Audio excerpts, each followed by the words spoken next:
I am fearfully and wonderfully made. And what she was essentially trying to tell me was that each and every one of us are unique in our own right, and that we can all tap into our unique abilities to make a difference in this world.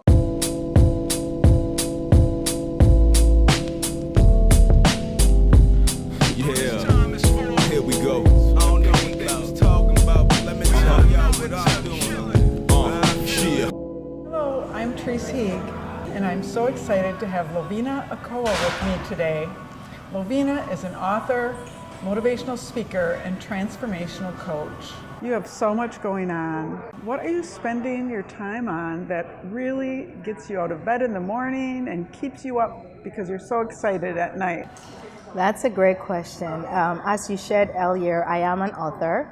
And recently, I have been very busy finishing up 2 books that I'm launching on June 9th. The first book that I wrote, actually, Unleash Your KIDness, which was launched back in 2013, is a trilogy series. So the second part of the book is being launched on June 9th. The first book is called The Journey, Unleash Your KIDness, Their Journey, Catalyst to Change, which basically shares my journey and talks about what became the catalyst to change in my life. And then the second book is also the journey, but this time it goes deep into the transformational process. And it shares the challenges that I've been throughout my life as a business owner and lessons that I've drawn out of it. I have a master's degree, and so I've worked in corporate, and so I share my perspective of being a business owner as well as being in corporate and the lessons that can be drawn out of that, which I believe are transferable. And then I'm a mom. I have 3 kids. My oldest is 11, my middle son is 8, and my youngest is 7. And my husband and I are just so blessed and so happy with all the kids. When I was writing my first book in 2013, came up with her own book title. Back then, because my book is titled Unleash Your KIDness, she came up with her own book title called Unleash Your KIDness. So we are launching her book finally after almost 5 years of thinking about it. I decided to make her dream come true. So the book is co-authored by both of us, and it's basically the story. It's an essential book for parents and children, and basically you would find out that she's talking to the youth from a child's perspective, and I'm talking to parents from a mother's perspective. And then we close out the book by sharing some tools and motivational strategies, which, when discovered and applied, can help your child become self-driven and in turn have a positive neutral effect on you. Wow, that is so exciting. Thank you. I'm very excited about that. And what's your daughter's name? Afia. Afia. Yes. Oh, she's 11. How exciting for her. Yes, very, very. And she came up with the title. She did. Wow. So you really have influenced her. Absolutely. Who has been most influential to you as you have gone through your journey? Absolutely. I have had, I would say, both parents, both my mom and my dad. Growing up, my mom always told me that I am fearfully and wonderfully made. And what she was essentially trying to tell me was that each and every one of us are unique in our own right, and that we can all tap into our unique abilities to make a difference in this world. And the other thing that she shared with me, which has defined me, is that she shared with me that everyone's definition or everyone's breakthrough can happen in different seasons. So learn to celebrate the seasons of others today so that others will celebrate you tomorrow. And those 2 lessons that she shared with me is something that I have carried with me my whole life and has helped me to make certain decisions in my life. And my dad also shared with me that never bend the bridges behind you, because the people that you meet going up are the same people that you meet coming down. And we used to laugh about this, but he said this all the time, that it's ingrained in our mind. So I'm very grateful to have parents like that who have influenced me greatly. So your mom was more like visionary, Yes. looking out, saying, Be fearless. Yep. You're wonderfully made. Yep. And your dad is back there being practical. Yes, he's the practical Don't guy. burn bridges. Exactly. He barely talks, but when he opens his mouth, he gives you some good nuggets. Yes. That's awesome. Yeah. So I don't know about you, Lovina, but people make a big influence on me, and also books. I'm wondering what you've been reading or what you have gone to for inspiration. So first of all, I have to say that there is a saying that the secret to everything that you're looking for can always be found in the book. So I totally agree with you on that. I'm a Christian, so I would say the Bible is the number one book that influences me and gives me inspiration every day. But the second most important book that I feel is the foundation for human relations that everyone should read is a book titled How to Win Friends and Influence People by Dale Carnegie. That book literally transformed me. It's about understanding how you can have everything that you want by choosing the right words and communicating effectively with people. But first of all, making others feel important and appreciated, and in turn, you get what you're looking for. So that book is a must read to me. Everyone needs to read that book. The second book that I read, which also changed the power of my mind, because I'm very interested in how the mind works, is The Secret, The Law of Attraction. When I listened and read that book for the first time, I was like, oh my gosh, like you can literally make your mind do everything that you want. It's about thoughts turn into things. So it was such a rude awakening for me. And since then, I've been really practicing, self-affirmations and all these different types of things to change the way my mind perceives things. It's about, first of all, deciding what you want, seeing it happen, and watching it come to fruition for you. So those two books, in addition to the Bible, have been really, really great. There's lots of books. I've read lots of books by John Maxwell as well. The most recent one that I actually did a mastermind class on is John Maxwell's The Law of Growth, the 15 laws of growth. And he talks, he goes through different laws, and just to mention a few, one of them is about being intentional about growing. I think a lot of us don't think that you have to be intentional about your growth, and also creating awareness about who you are and what you're good at and what you know that you need to grow at, because we have to be truthful to ourselves. And then the law of the mirror, being able to look at yourself in the mirror and see who you are. So there's different laws in there, and all those I believe are very important for all of us.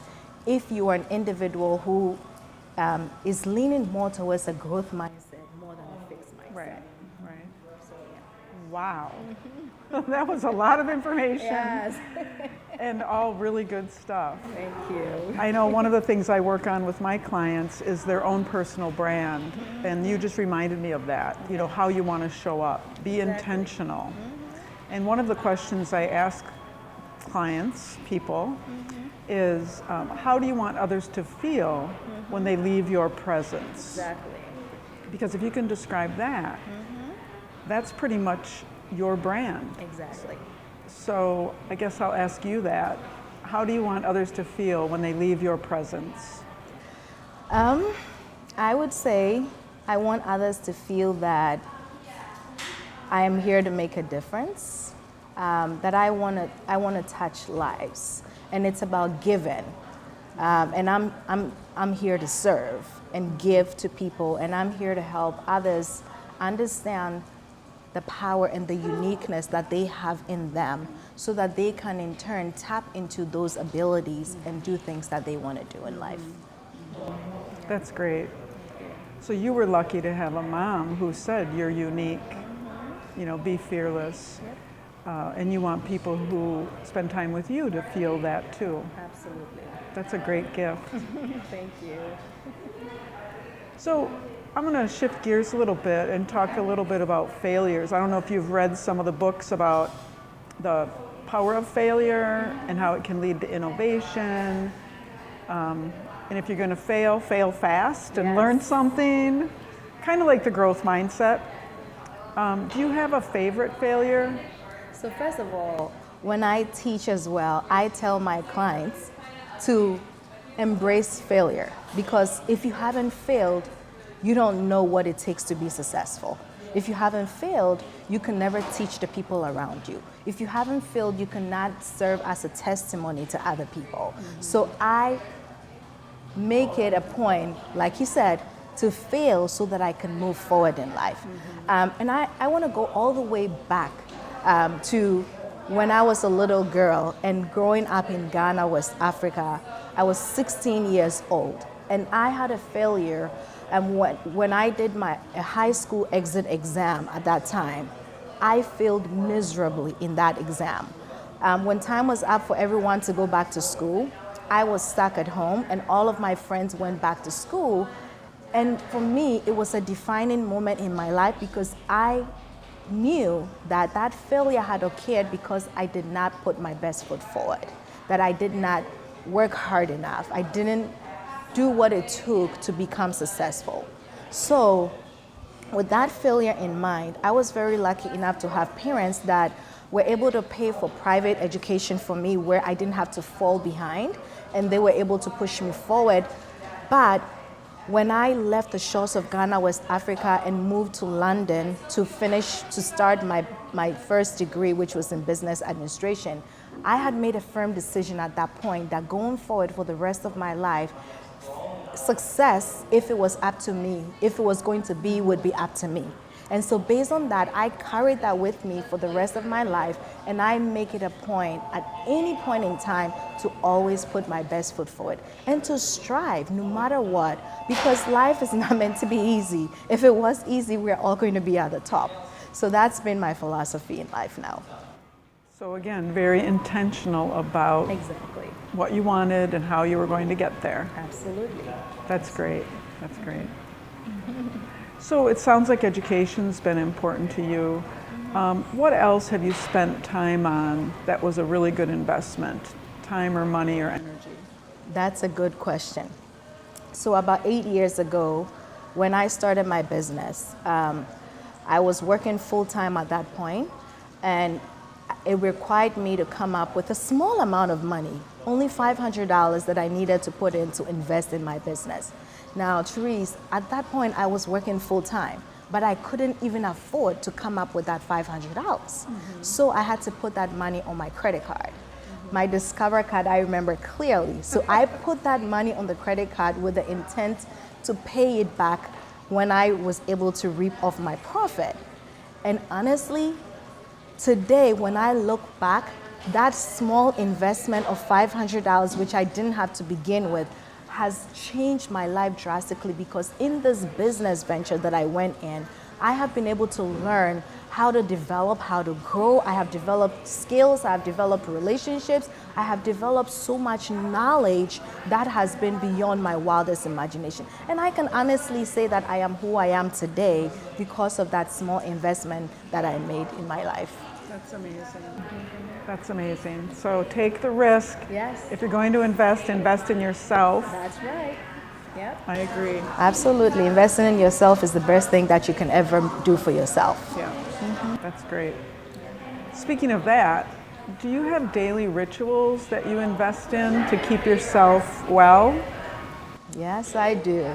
So first of all, I know myself very well, and I know what gets me going.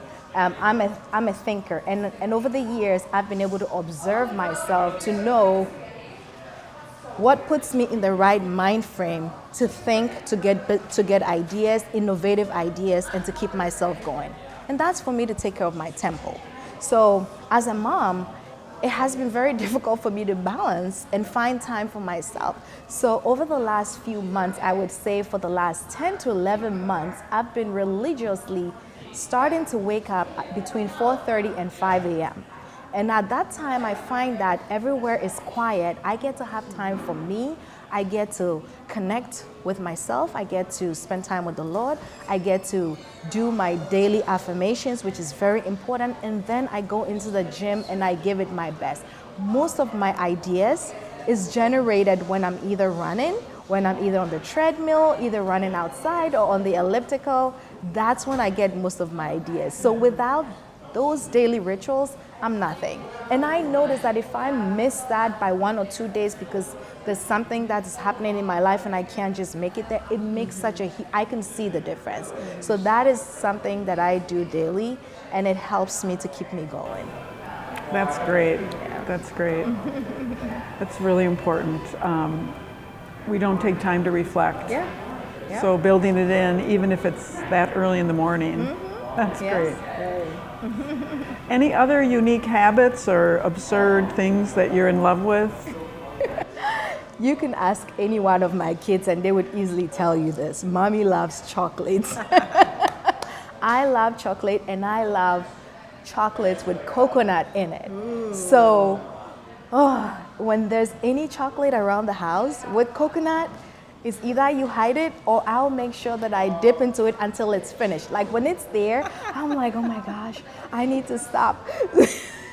So chocolates are my downfall, and everyone knows that. In fact, I have family who travel to different countries and come back with chocolates for me because they know me so well. So that's a bad habit, but I love it. Okay, before we leave here, we'll have to ask Joey for a chocolate coconut donut Oh yes, I would love that. from Cranky's. Totally love I it. think we might be able to find something. Oh yay! I have one more question. Sure. One more question. Yes. Can you think of 3 words or phrases that capture the meaning of life for you, Lovina Akowuah? Yes, absolutely. I can think of many, but the 3 that I would mention is to be purposeful about life. Life cannot be taken for granted, and I believe that we all need to be very strategic about how we live our life because we only have one opportunity, right? And choosing to give back. Giving back is one of the most important things because I have learned in my human relations that if you give back, naturally you're going to get what you want. So giving back and also being grateful, gratitude. Gratitude is so important because if you're not grateful for the little things that are happening in your life, such as being grateful that you can see today, you have ears to hear, you have mouths to speak. Those little things alone that you can speak out and say that you're grateful for will naturally draw the other things that you're looking for in your life. So those are the 3 words that I would like to leave to everyone today. Thank you for taking time to give back here. Thank you. I am grateful to have you. It's been a pleasure to be here with you today, Therese. Thanks.